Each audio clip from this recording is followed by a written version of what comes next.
La culture occidentale du lavage de cerveau, qu'est-ce que c'est? Je vais vous lire un article que j'ai trouvé sur internet.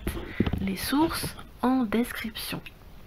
Discerner la différence entre un fait, quelque chose de factuel, et une opinion subjective, c'est un problème pour les citoyens des États-Unis et de l'Occident d'une façon plus large.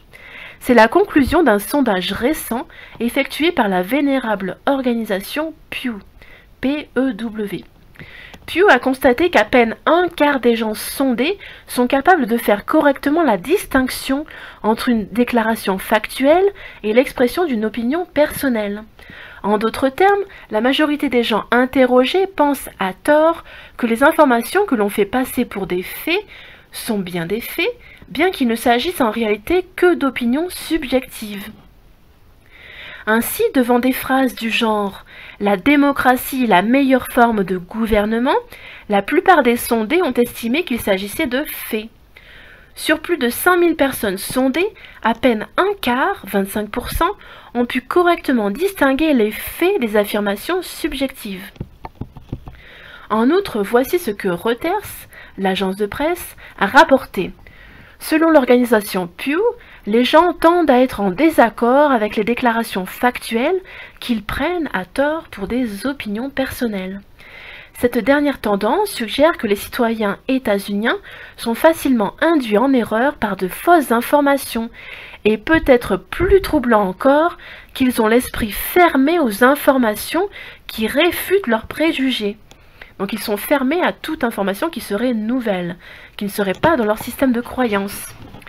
Ceci dit, mon intention, c'est l'auteur de l'article qui parle, n'est pas du tout de dénigrer les citoyens. Il serait intéressant de voir ce que donnerait le même sondage en Europe, en Russie ou en Chine. Bien que l'on n'ait pas ces évaluations, d'une façon ou d'une autre, le sondage de Pew indique l'existence d'un problème cognitif important, un problème de perception des 5 sens, chez les États-Uniens qui sont capables de discerner les faits des opinions. Puisque les opinions peuvent être facilement manipulées, mal interprétées ou mensongères, cela indique à son tour le problème que la société états-unienne est vulnérable et fragile et sensibilisée aux dites fausses nouvelles, les fake news. Le président Donald Trump, en faisant allusion à l'hostilité des médias envers sa personnalité et la politique qu'il mène avec le parti républicain, a pratiquement inventé à lui tout seul l'expression « information trompeuse », fake news. Dans une certaine mesure, Trump n'a pas tout à fait tort. Les médias états-uniens en faveur des démocrates se sont rendus coupables d'histoires et de problèmes dénués de crédibilité factuelle. Le plus grave est l'affaire Russiagate, que les médias anti-Trump rabâchent depuis près de 2 ans. Ils prétendent qu'il s'est entendu avec la Russie pour être élu président, que des agents du Kremlin ont interféré dans les élections présidentielles de 2016 avec de fausses histoires, des fake news, pour habiliter Trump. L'ironie est que ces prétendues fausses histoires russes, qui circulaient sur les médias sociaux, sont éclipsées par les considérables et véritables tromperies véhiculées par les médias supposés prestigieux, comme le New York Times, le Washington Post, CNN, MSNBC et bien d'autres, comme quand ils accusent l'ingérence russe. Mais où en est la preuve? Il n'en existe pas. Il s'agit d'une accusation complètement fausse, ressassée encore et encore. Une information ruminée à tort et à travers. Un autre facteur dans le phénomène des fausses nouvelles est bien évidemment la nouvelle domination des médias sociaux dans l'environnement de l'information. Près de la moitié de la population états-unienne s'informerait sur les médias sociaux. On peut dire que les médias sociaux ont supplanté les médias mainstream. C'est un moyen sûr d'ouvrir les écluses des moulins à rumeurs, homogénéisant les faits et les histoires inventées pour les millions de lecteurs quotidiens. Et si l'on se fie au sondage de l'organisation Pew, il en résulte un grand nombre de gens virtuellement confus ou mal informés.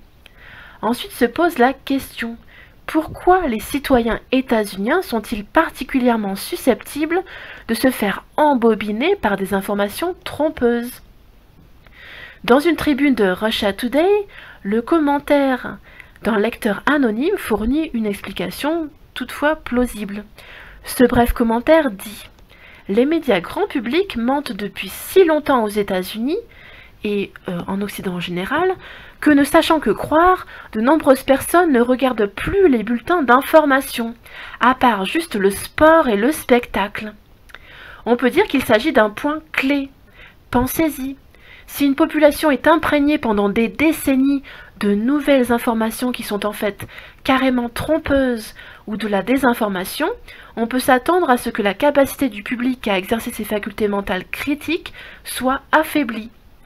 En outre, l'esprit de ce public sera plein d'idées fausses. En bref, il sera conditionné par ce lavage de cerveau. C'est de la manipulation mentale, j'en parle dans plusieurs de mes vidéos récentes. Prenons quelques exemples majeurs de contre-vérités colportées et instillées par les médias états-uniens. Tout d'abord, l'assassinat du président JFK, Kennedy. Plus de 50 ans après le meurtre de Kennedy à Dallas, la totalité des médias des grands groupes états-uniens adhèrent sans faillir au compte-rendu officiel selon lequel JFK aurait été abattu par un seul tireur, Lee Harvey Oswald. Les éléments de preuve présentés par de nombreux chercheurs sérieux montrent qu'Oswald n'aurait pas pu tirer 3 balles à lui tout seul. Il est bien plus plausible que Kennedy ait été assassiné par plusieurs hommes armés, dans un complot orchestré par des organismes étatiques états-uniens. Le fait est qu'aucun média grand public états-unien n'a jamais sérieusement contesté les mensonges flagrants du récit officiel sur cette affaire. Sans doute parce que les conséquences d'un coup d'État contre un président états-unien, démocratiquement élu, sont très choquantes pour le grand public. Un choix au hasard d'autres questions majeures pourrait inclure le largage de bombes atomiques sur le Japon, la guerre de Corée, la guerre du Vietnam, la guerre d'Irak et la guerre en cours en Syrie, au Moyen-Orient. Dans chaque cas, les médias états-uniens ont fait passer ces drames pour des causes fondamentalement justes de la puissance états-unienne. Un peu de dissidence est permise dans la mesure où le pouvoir états-unien est accusé d'avoir fait une erreur ou d'avoir oublié sa philosophie de principe, entre guillemets, inhérente en s'étant embourbé dans des interventions malencontreuses, entre guillemets, à l'étranger.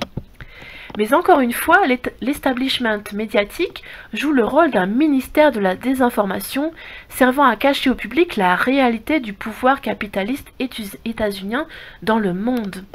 Il est inconcevable que ces médias révèlent la vérité toute nue sur le pouvoir, qu'ils divulguent que les gouvernements états-uniens commettent systématiquement des génocides contre des millions de gens afin de favoriser les profits des sociétés états-uniennes.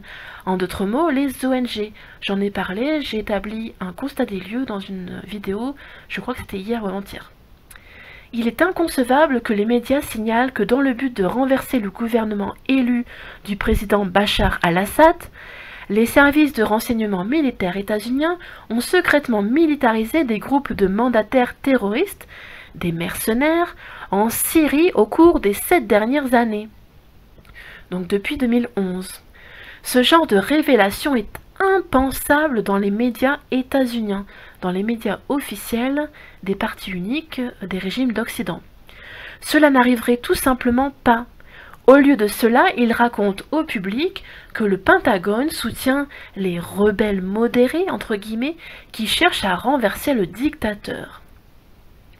Nous pouvons citer de nombreux autres exemples de grandes affaires mondiales pour lesquelles les médias états-uniens ont systématiquement inventé de fausses explications et des mensonges, afin de dissimuler la criminalité des dirigeants à Washington. Ainsi, quand ce genre de médias dénigre Trump sur le point faible de ses fausses nouvelles, les fake news, l'ironie éclatante est que ces mêmes médias empoisonnent l'esprit du public états-unien à échelle industrielle depuis des décennies avec de scandaleuses informations trompeuses et des articles mensongers. Cette culture du lavage de cerveau systématique, dans une démocratie tant vantée par les médias d'information autoproclamés libres et indépendants, est sans aucun doute le facteur qui explique pourquoi les citoyens états-uniens semblent avoir du mal à discerner les faits de la fiction, la réalité de la fiction. Le phénomène des fausses nouvelles n'est ni nouveau ni inattendu. C'est le corollaire de la façon dont, pendant des décennies, la population a été rabaissée à l'état de sujet contrôlé, de cheptel humain. C'est depuis longtemps l'objectif des propagandistes des élites états-uniennes, comme Edward Bernays, qui dans les années 1920 s'efforçait de contrôler les habitudes et les pensées de la population. Donc depuis, il s'est déroulé quand même 100 ans, un siècle. Donc imaginez quelle évolution a pris la manipulation mentale depuis. Ainsi, lors d'une réunion du cabinet, William Casey, l'ancien chef de la CIA, pouvait se vanter cyniquement plus tard devant le président Ronald Reagan, je cite.